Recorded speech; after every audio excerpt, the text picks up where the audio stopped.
Hadiste Peygamberimiz sallallahu aleyhi ve sellem aytadi: "Es-sahi qarib minalloh, qarib minal cennet, qarib minal nas, ba'id minan nar." Berişen adam, cömert adam Allah'a жақын, beyişke жақын, adamlarga жақын жана тозоктан алыс болот. Ошонун тескерисинче сараң адам al-bakhil ba'id minalloh, ba'id minal cennet, ba'id minan nas, qarib minan nar.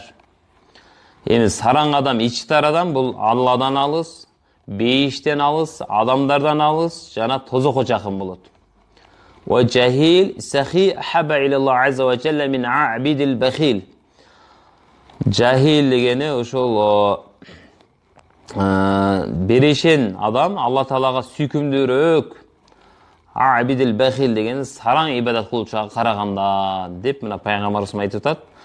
Başka bir hadiste ya İbni Adam anfiqun fi aleyhi dedi. Ya adam balası sen ber, men sana berem.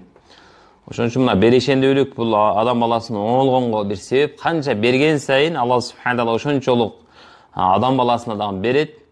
Ошончолук тапкандан Алла Таала берекет берет. Мына пайгамбарыбыз өзү сахи адам болгон, берешен адам болгон, жомарт адам болгон.